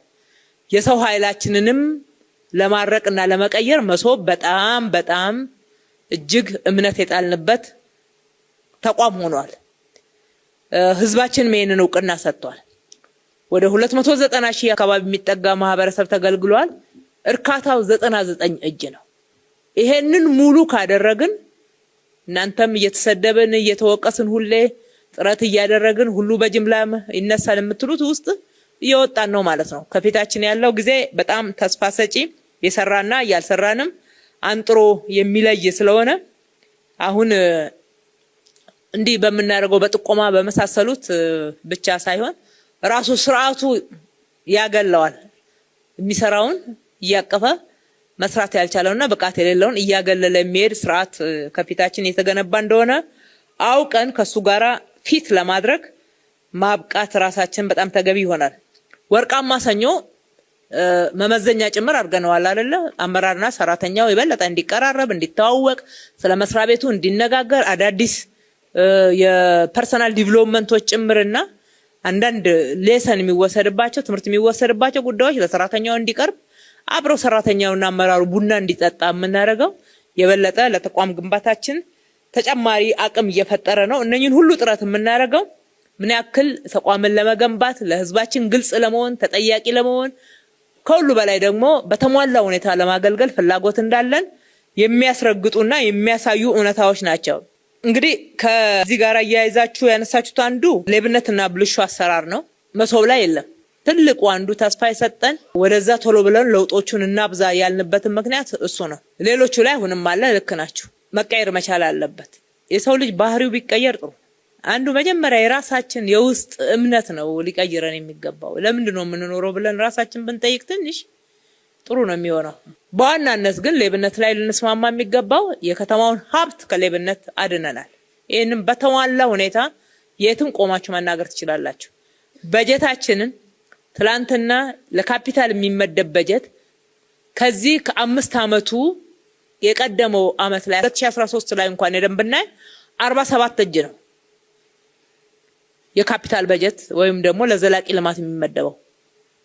ዛሬ 71 እጅ ላይ ነው ያለነው። ይሄ እንደ አብዮት በየጊዜው እያለቀ ያለ ፕሮጀክት ማረዳን በእርዳታ ነው እንደሰራ ነው። በከተማው በጀት እኮ ነው። ጀምሮ መጨረስ፣ ጨርሶ መጀመር፣ ፍጥነት፣ ሩጫ፣ በስካሌሽን በቫሪዬሽን የሚመጡ ጥያቄዎችን በሚገባ እንድናመልጣቸው ተደርጓል። ከመጀመሪያው የተሟላ ዲዛይን ሰርተን እሱም መተግበር፣ ማሻሻያም ካሉ መጀመሪያ በተቀመጠው ክፍያ ሬት መሰረት መሆን እንዲችል እንዲህ መቆጣጠር መቻላችን፣ እንዲሁም በጀታችንን በቁጠባ መጠቀማችን አድሚን በጀት ዛሬ ወደ 29 ወደ 28% ዝቅ ማለቱ ትልቁ የመንግስት እና የህዝብ በጀት ከዝርፊያ መናጠቃችንን ነው የሚያሳየው። አሁን መሬትም ላይ እኮ ይሞከራል እንጂ አሁን ራሱን መፈጸም አይችልም። ያው የለመደ አመል ስለማይለቅ እዛም እዚህ መሬት ለመያዝ ለማጠር አላግባብ ፎርጂድ ካርታ ለማሰራት ውስጥ ለውስጥ መሄድ አለ። አንዱ ራስ ምታት ነው። ግን የደረስንበት እየተያዘ ነው። አየር ባየር መሬት የገዛም እየከሰረ ነው ገንዘቡ። ብዙዎችን አምክነን ወደ መሬት ባንክ መልሰናል። የካቢኔ ውሳኔ ያላረፈበት መሬት በየትኛው መንገድ ሊገኝ የሚችለው አንድ ይሄ ሰነድ አልባ ነው። ሁለተኛው የአርሶ አደር የሚለው መነሻ ነው። ሁለቱ ውስጥ አሁንም ተግዳሮት አለብን። አሁን ሰነድ አልባን ቆጠራውን እየጨረስን ነው። ከዚህ በፊት ሰነድ አልባ ነው ተብሎ ካርታ የተሰራባቸው እየወጡ ነው። ሁለተኛው አሁን ያሉ ሰነድ አልባ ቤቶች የት ነው ያሉት እንዴት ነው ያሉት የሚለውን ከአየር ካርታ ጋራ ማስተያየት የመሳሰሉት ሊቀረው ይችላል። ነገር ግን አትሊስት ሰነድ አልባ ተብለው የሚፈረጁ ማህበረሰብ ውስጥ የቱ ጋር አሉ በየክፍለ ከተማው የሚለውን ከኛ መዋቅር ውጪ ሄደንበታል። የአርሶ አደርን መሬት እንደዚሁ ከአርሶ አደር ጋር አንስታችሁ አንደኛ አርሶ አደሩ ራሱ ተጠቃሚ እንዲሆን የሰራነው ስራ ቀላል አይደለም። ከ19000 በላይ ካርታቸውን አግኝተዋል። እዛ ውስጥ የተቀላቀለ የለም ወይ ልክ እንደ ሰነድ አልባው ይዩት። ከዛ ውጪ ግን አሁን የአርሶ አደር ካርታ ፕሪንት የተደረገ አይደለም እየልብላችሁ ክፍለ ከተሞች ያነሳችሁትን ጤናማ ያልሆነ ነገር ስላገኘን እሷን ማጣራት እንደገና እስከምንጨርስ ድረስ አሁንም አትጠብቁ። ኢንቨስትመንት አርሶ አደር እንዲገባ ለማድረግ የተጠየቁ አዳዲስ ጥያቄዎች ካሉ ይስተናገዳሉ፣ እንዲሰራ ነው የሚፈለገው። ነባሩ የተጠየቁ ጥያቄዎች ግን ምላሽ አግኝተዋል። በጥቅሉ እነኚህን አንድ ላይ አሁንም ችግር የሚታይባቸው እንደ ግንባታ ፍቃድ አሰጣጥ ከመሬት ይዞታ ጋር ተያይዞ ያለውን ንግድም ላይ አልፎ የምናየው ገቢዎች አካባቢ የምናየውን እነኚህን ለማረቅ አሁንም ጥርሳችንን ነክሰን ወገባችንን ታጥቀን እንሰራለን። በሚቀጥለው በጀት ዓመት ደግሞ ሁሉም ህዝብ አገልግሎት የሚጠይቅባቸው አገልግሎቶች መሶብ ውስጥ እናገኛቸዋለን። ትልቅ የአገልግሎት ሽግግር ይሆናል። ከሁሉ በላይ ተቋም ይገነባል። ተቋም ከአመራር ብቃት፣ ከአመራር ሩጫ፣ ከአመራር የየዕለት ግፊት ጋር የሚያያዝ ሳይሆን ተቋም ራሱ ተገንብቶ ሲስተሙ ጠንካራው ነው የሚያገለግል። ስርዓታት ቢቀያየሩ እንኳን የህዝብ አገልግሎት የሚሰጡ ተቋማት ግን የማይቀያየሩ ባህሪ ያላቸውና የሚያገለግሉ መሆን እስከሚችሉ ድረስ ነው የምንሰራው። ግባችን እዛ ድረስ ነውና ለውጥ አምጥተናል ስትሉ በትናንሹ አትርኩ ለማለት ነው። ከስራ ዕድል አንፃር ክትትል፣ ማብቃት፣ ብድር አገልግሎትን መስጠት ባለው ማዕቀፍ ውስጥ ማለት ነው። የተበደሩትን ደግሞ ማስመለስ ስኬት ያበደራል፣ እያበደረም ነው ያለው። ዳታውም እሱን ነው የሚያሳየው። ነገር ግን በቂ ነው ወይ የሚባለው በቂ ላይሆን ይችላል።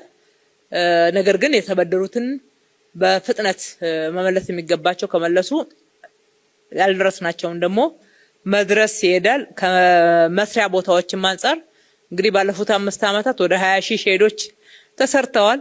በዚህ ዓመት ብቻ 91 ሼዶችን G+4 ጭምር አድርገን ከከተማው ስታንዳርድ ጋራ አይነቶቻቸውን እየቀየርን ሰርተናል። የኢንዱስትሪ ክላስተርን የገላንጉራ ኢንዱስትሪ ክላስተሩን አይታችሁታል። ብሬክ ስሩ የሆነ ለውጥ ላይ ያመጣ የሚችል በጣም ሰፊ አምራቾችን የያዘልን እድል የተፈጠረበት ነው። እንደዚህ አይነት ስራዎችን አጠናክረን እንቀጥላለን። ከፕሮጀክት አፈጻጸም አንፃር ቅድም እንዳልኩት ፕሮጀክት ከተማችን ላይ አብዮት ነው የሆነው። ህዝቡ አሁንም ግን ይጠይቃል።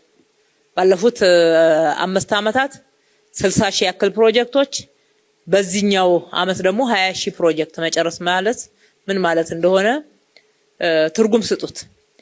ይሄ ማለት በዝርዝር ዳታውን በየክፍለ ከተሞቻችሁ በየወረዳዎቻችሁ እንድታዩት በፕላን ልማት ቢሮ በኩል እንዲደርሳችሁ እናደርጋለን። አብዛኛው የህዝብ ተሳትፎ ፕሮጀክቱ አሁን የህዝብ ተሳትፎን ትናንሽ ነው እንደዛ ነው ምናምን ብለን አናይ። ህዝቡ ካለው ጎዶሎ አውጥቶ ከተሳተፈ ክብር እንሰጠዋለን፣ ፕሮጀክት ብለን እንመዘግባለን። እኛ ደግሞ ከሜጋ ፕሮጀክቶች እስከ መካከለኛ ፕሮጀክቶች ድረስ የህዝቡን ማህበራዊና ኢኮኖሚያዊ ችግሮች የሚፈቱ በርካታ ፕሮጀክቶች ተሰርተዋል። በብዙ ተቋማት ማለት ነው። በዲዛይንና ግንባታ፣ በአክራ፣ በውሃና ፍሳሽ፣ በኢሲዲ በሁሉም በኩል የተሰሩትን ስራዎች ማየት ጥሩ ይሆናል ማለት ነው። በአጠቃላይ መሬት ላይ ታጥሮ የተቀመጡ መሬቶች በሚቀጥለው 2 ወር ተጣርቶ እርምጃ እንወስዳለን። መሬት ታጥሮ የሚቀመጥበት ከተማ እንዳይሆን ከተስማማን ቆይተናል። ድጋሚ ያጥረው የሚያስቀምጡ በምንም አይነት እድል ሊሰጥ አይገባም። አጠቃላይ አፈጻጸማችን አንፃር እንግዲህ ተከታታይ ውጤት እያስመዘገቡ ያሉ ተቋማቶችን መበረታታት አለባቸው። ተከታታይ ቀጣይነት ያለው ውጤት እያስመዘገበ የሌለ ተቋም የለንም። ባይዘው የውጤት መበላለጥ የውጤት ተከታታይነት መሆንና አለመዋዠቅ ግን የሚታይባቸው ተቋማት አሉ። የበለጠ እያደገ በፍጥነት ደግሞ እያደገ ጥራትም ፍጥነትም እያደጉ የሚሄዱ ተቋማቶችን በጣም ማበረታታት ያስፈልጋል። ከሰላም አንፃር አዲስ አበባ ሰላም ኮሽ ሳይል በዚህ አይነት ሁኔታ ሰላማዊ ሆና ዓለም አቀፍ ኩነቶችን አገር አቀፍ ኩነቶችን የህዝባችንን በሰላም ወጥቶ መግባትና የደህንነት ስጋቶችን በማስቀረት የተሰሩ ስራዎች በተለይ ማህበረሰብ አቀፍ ከመሆኑ አንፃር ተጠናክሮ መቀጠል ያለበት ትልቅ እድገትም ያሳየ ነው። ያወጣናቸውን ደንቦች ያወጣናቸውን ህጎች መሬት ላይ እንዲተገበሩ የማድረግ በተለይ ያለማናቸው መሰረተ ልማቶች በተገቢ ሁኔታ ለተፈለጉት ዓላማ እንዲውሉ ከማድረግ አንፃር ከገቢ እድገት አንፃር እያየነው ያለነው ትላንትና ለውጥ ዋዜማ ላይ ከ30 ቢሊዮን 350 ቢሊዮን መድረሳችን አጠቃላይ ደግሞ ከ5 ዓመቱ አንፃር ብቻ እንኳን ካየን ከ51 ቢሊዮን ወደ 350 ቢሊዮን የደረስንበት ገቢ ቁጥር አይደለም። ይሄ ሁሉ ፕሮጀክት የተሰራበት ነው። ይሄን ሁሉ ከ200,000 በላይ ያለው ሰራተኛ የምታስተዳድር ከተማን ቀጥ አድርጎ ለማስተዳደር የሚያስችል አቅም የፈጠርንበት ነው። ከዛም አልፎ አሰራር ማዘመን ላይ ገቢዎች ብዙ ሄዷል። እኛ ቀድመን ሪኮግናይዝ እውቅና አልሰጠን ሊሆን ይችላል። ነገር ግን የአፍሪካ ኢኮኖሚ ኮሚሽን ኢሲኤ ባጠናው ጥናት በጣም ደህና ናቸው ከተባሉ 6 የአፍሪካ ከተሞች ውስጥ እንደገና ከ6 ውስጥ ደግሞ የኛ ገቢዎች አንደኛ ወጥቶ ልምድ ጭምር ሄዶ እንዲያካፍል መጥተውም ደግሞ ልምድ እንዲካፈሉ የተደረገበት ነው። ከችግሩ አንፃር ገና ብዙ መሄድ አለብን። ገና ብዙ ማስተካከል ያለብን አለ። ግን ከነበረበት አዘቅት አንፃር ስናየው ነው ለውጥን የምንመዝነው። ጤና ላይ የመጣው ተከታታይ እድገት ጤና ላይ መሰረተ ልማት ብቻ አይደለም፣ በይዘት አገልጋዮቹ ላይ የመጣ ያለው ለውጥ እውነቱን ለመናገር ይበል የሚያሰኝ ነው። የጤና አገልግሎት በጣም ብዙ የምንወቀስበት ነበር። አሁን ግን ሐኪሞቻችን የሚያክሙበት ስነ ምግባር ከሙያዊ ስነ ምግባራቸው ያላቸው ሰብአዊነት በብዙ መንገድ እያደገ የመጣበትን የጤና ሴክተር ደግሞ አገልግሎቱን አጠቃላይ ስናየው ትላንትና ከነበረበት እንደውም ባለፉት 100 ዓመታት አዲስ አበባ ላይ ከተሰሩት የጤና አገልግሎትና መሰረተ ልማት ማስፋፊያዎች አንፃር ባለፉት 5 ዓመታት የተሰራው በእጥፍ ይበልጠዋል። ይሄ በሳይንሳዊ ትንተና፣ በአልጋ ቁጥር፣ በጤና አገልግሎት መሳሪያ አይነቶች፣ በጤና ተቋሞቻችን ይዘት በሚገባ የተመዘነ ነው ማለት ነው። ፕሮጀክት በፍጥነት መጀመር፣ መጨረስ፣ ጥራት፣ የፕሮጀክቶቻችን አይነቶች ህዝብ የሚገለገልባቸው መሆናቸው፣ ፕሮጀክቶቻችን ደግሞ ከብክነት የጸዱ እንዲሆኑ ከማድረግ አንፃር ከማህበራዊ ኢኮኖሚያዊ ችግሮችን ከማህበረሰቡን ከመፍታት አንፃር እነኚህ መመዘኛዎች መሆን አለባቸውና መመዘኛዎች ሆነዋል። የውሃ ተደራሽነት ከፍሳሽ አንፃር፣ ከመንገዶች ስፋት አንፃር፣ የመንገዶች ስታንዳርድ፣ ከወጪ ቁጠባ አንፃር በየጊዜው እያመጣናቸው ያሉት ለውጦች የተለያዩ ኢኒሼቲቮችን በብዛት ልክ እንደሌሎች ፕሮጀክቶችን ያገዘፈው አንዱ ገጽታ ኢኒሼቲቭ ላይ በየቦታው በውድድር መንፈስ እየተሰራ ያለው ስራ ነው። በከፍተኛ ኢኒሼቲቭ በክፍለ ከተሞች መካከል በወረዳዎች መካከል የመጣው የውድድር መንፈስ ኢኒሼቲቭን ነክሶ ይዞ ከግብ ለማድረስ የተደረገው ጥረት በጣም ብዙ ህዝብን የሚያገለግሉ ህዝብን የሚጠቅሙ ስራዎችና ፕሮጀክቶች ውጤታማ እንዲሆኑ አስችሏል። ስራ ዕድልም ላይ በየጊዜው እየመጣ ያለው ለውጥ ተደማሪ አዳጊ ለውጥ ነውና በጥሩ ሁኔታ እናያለን። ኑሮ ውድነትን ለመደጎም ግሽበትና የከተማ ላይ የሚታየውን የገበያ መዛባት በዚህ ደረጃ ባንሰራው ኖሮ ምን ሊፈጠር ይችል ነበር ብሎ ማሰብ ነው። የቀረውን ብቻ አይደለም፣ በዚህ ደረጃ ባንሰራ ኖሮ ብሎ ማሰብ ያስፈልጋል። ቤትን ተደራሽ ለማድረግ ትራንስፖርትን ተደራሽ ለማድረግ እየሄድን ያለነው እነኚህን ስራዎች ደግሞ በኮሙኒኬሽን አጅበን ህዝብ ጋር መረጃዎች እንዲደርሱ የሰራንበት አግባብ እድገት አለው፣ ለውጥ አለው። ለውጡ ደግሞ ፈጣን ነው። ተጠያቂነት ስርዓትንም ከማስረጽ አንፃር አሁን መጀመሪያ እንደ ጠቋሚ ነበር አመራራችን በየደረጃው የሚሄደው፣ አሁን መመዘኛም ነው። እያንዳንዱ ክፍለ ከተማ፣ ወረዳ፣ ሴክተር ጥፋት ምን አገኘ፣ ጥፋቱ ተጨባጭ ነው ወይ፣ በራሱ ተጠያቂነትን አስፍኗል ወይ የሚለው አንዱ አመራር መለኪያ ሆኗል። እሱም እያደገ መጥቷል ማለት ነው።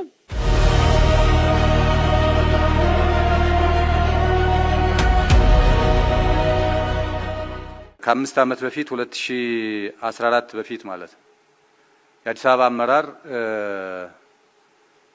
እንደዚህ አይነት የሰክሰስ ግምገማዎች ወይም ደግሞ የውጤታማነት ግምገማዎች ከማድረግ አንፃር ብዙ ፈተናዎች የነበሩበት እንደነበረ የቆያቸው አመራሮች ታስታውሳላችሁ።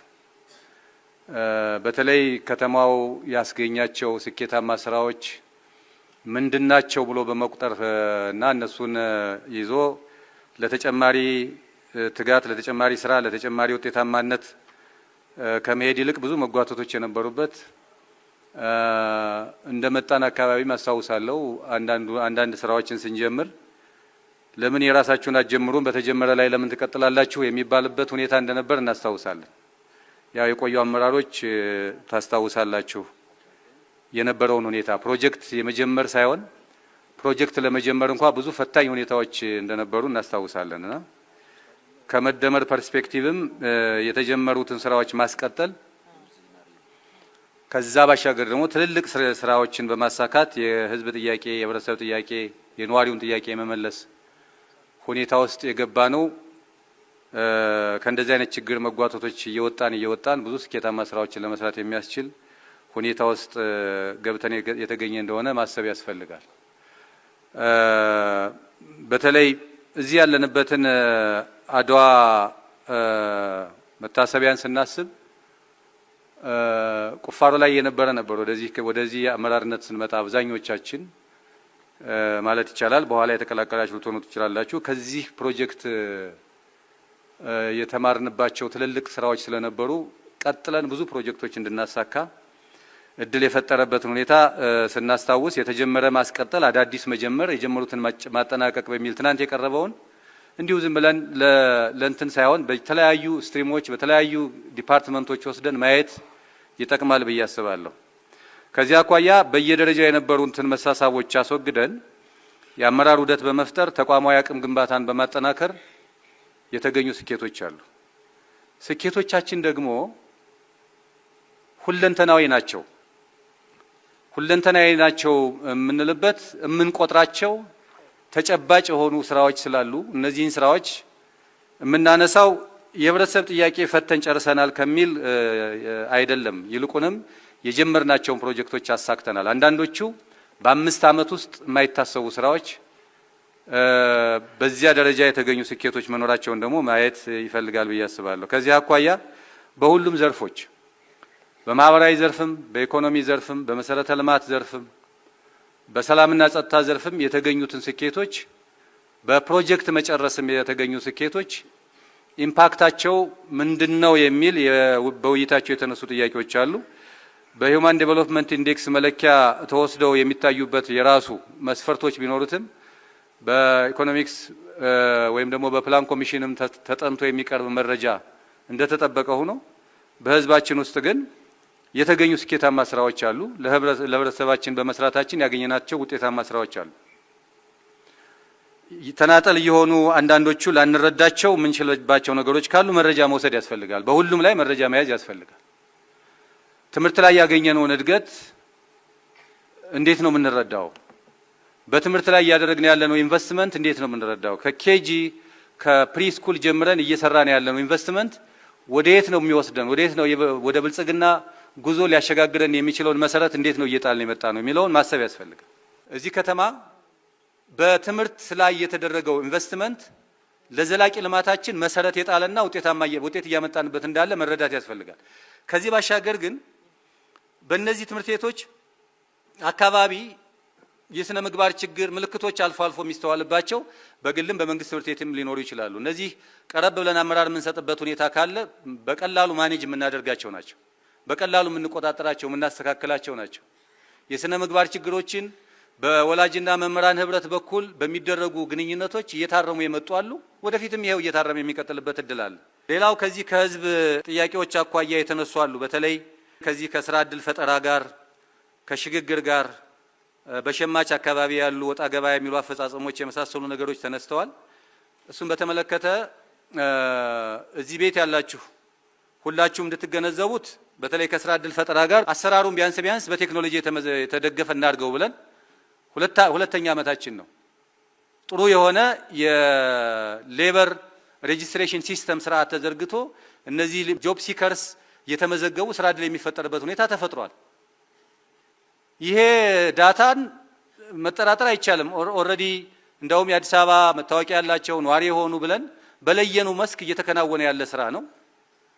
ይሄ አለ የለም ምናልባት ድሮፕ አውቶች ሊኖሩ ይችላሉ። ስራ ከጀመሩ በኋላ የሚወጡ ይኖራሉ፣ ያጋጥማል። ይሄ ለዚህ ነው ፐርሰንት የምናስቀምጠው። ያንን ወስደን አልነበረም ወደሚል ሊወስደን አይችልም።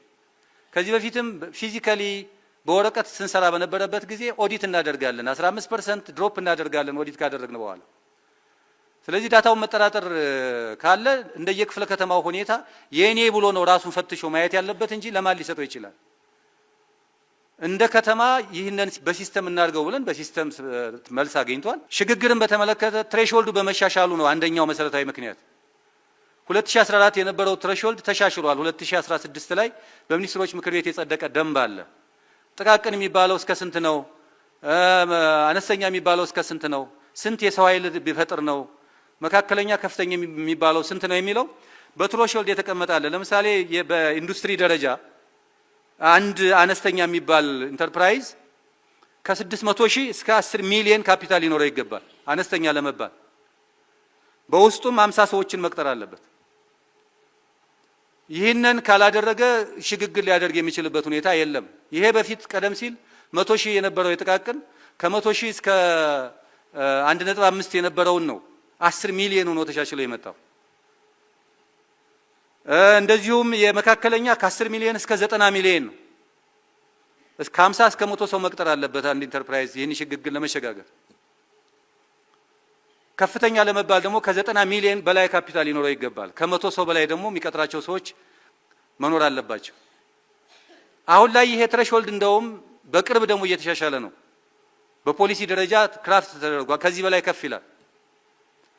ስለዚህ በቁጥር ያነሰበት ዋናው ምክንያት ትሬሾልዱ በመሻሻሉ ምክንያት ያዝ ተደርጓል። ይሄ አንዱ መሰረታዊ ምክንያት መሆኑን መረዳት ያስፈልጋል። ከዛ ባሻገር ደግሞ ስራውን በእያንዳንዱ ኢንተርፕራይዝ ያለውን ነገር ተከታትሎ መረጃ ወስዶ ሽግግር ከማድረግ አንጻር የሚቀሩ ነገሮች ሊኖሩ ይችላሉ። መሰረታዊ ምክንያት ግን አይደለም። ዋናውና ትልቁ ጉዳይ የትሬሾልድ መሻሻል መሆኑን መገንዘብ ጠቃሚ ነው ብዬ አስባለሁ። ይሄ ሰክሰሳችን እንደተጠበቀ ሆኖ ቻሌንጆቻችን ምንድናቸው ላለፉት 5 ዓመታትም አሁንም ብለን ካነሳን አሁንም በአመራራችን በኩል የሚስተዋሉ ጉድለቶች አንዱ ነው ብዬ የማስበው ከአገልግሎት አሰጣጥ ጋር ያለንን ችግር በቴክኖሎጂና በሞሰብ አገልግሎት ለመመለስ ያለን ጥረት እንደተጠበቀ ሆኖ ተቋማት በሁሉም ተቋም በሚሰጡ አገልግሎቶች የህዝብ እርካታን አሳድገናል ወይ ካል አሁንም የሚቀረን ነገር እንዳለ መገንዘብ ያስፈልጋል። ሌላኛው ሌብነትና ብልሹ አሰራር ነው። ጉቦኝነት ያልነው ነው። በአንድ በኩል ይሄ ስርዓቱን በሚመለከት ትልልቅ ኢንቨስትመንቶች እዚህ ከተማ ላይ እየዋሉ ያሉት ለፕሮጀክት እየሰበሰብነው ያለውን ሀብት ኢንቨስት እያደረግን ያለነው ለመሰረተ ልማት ነው፣ ለካሳ ክፍያ ነው፣ ለቤት ልማት ነው፣ ለመንገድ ለድልድይ ግንባታ ነው። ብዙዎቹ አምራቾቻችን ብዙዎቹ ኮንትራክተሮቻችን የኛ ናቸው። ብዙዎቹ አቅም ሆነውን ደግፈውን ያለ ክፍያም በአድቫንስ አንከፍላቸውም እየሰሩ ገንዘብ ከሰበሰብን በኋላ ኢሚዲየትሊ እየከፈልናቸው ነው እየለማ ያለው የከተማ።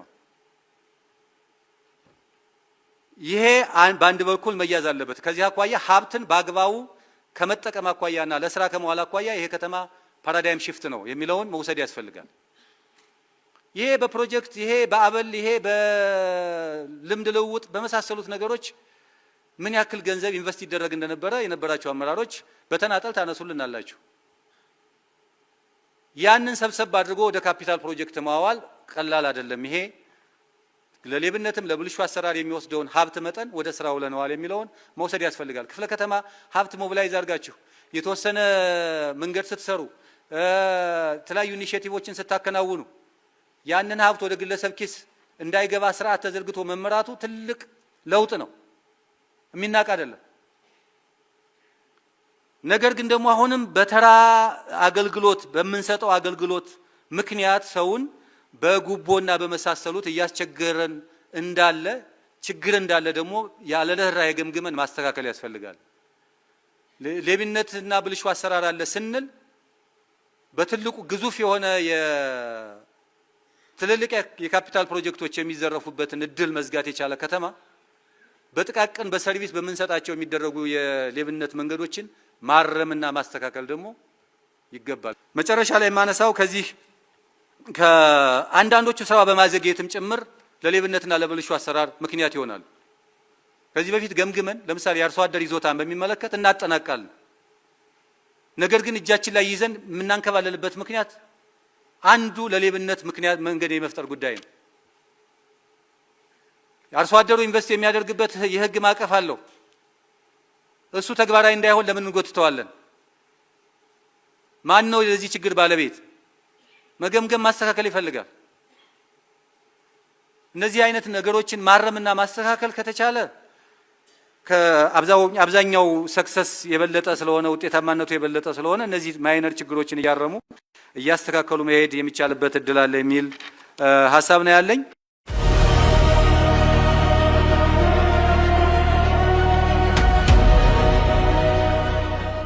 ከችግሮች አንፃር አንዱ እነኝን ሁሉ ውጤቶች አስመዝግበን ግን የአሰራር ልዩነቶች የውጤታማነት ልዩነቶች አሉ። እነኝን እናስተካከል።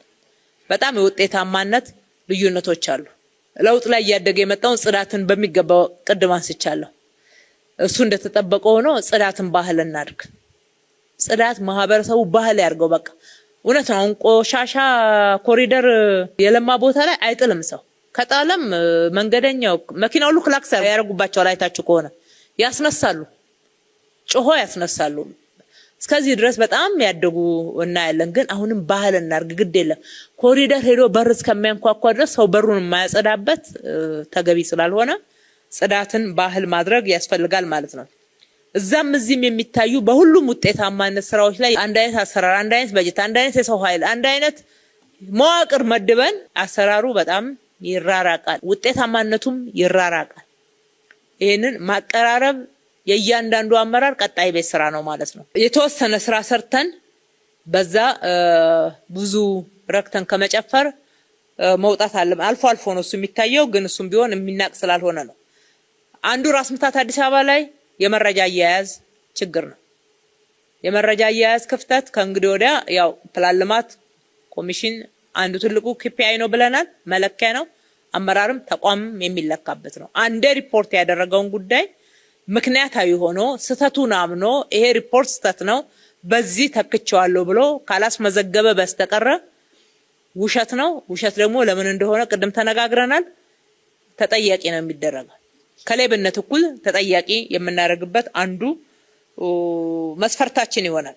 ይሄ ተፈጸመ፣ ይሄ ተደረገ፣ ይሄን አቅደን ነበር፣ ይሄን አልሰራን፣ ይሄን አቅደን ነበር፣ ይሄን አልሰራን ነው እንጂ የምንለው ምን ለውጥ አመጣ፣ ምን ጥቅም አመጣ፣ ከየት ተነስቶ የት ደረሰ የሚለው በየሪፖርታችን ላይ አይታይም፣ በኮሙኒኬሽናችን ላይ አይታይም። ይሄ መስተካከል ያለበት ብለን ይዘናል። ቀጣይ ትኩረታችን አንዱ የተቋም ግንባታ ነው።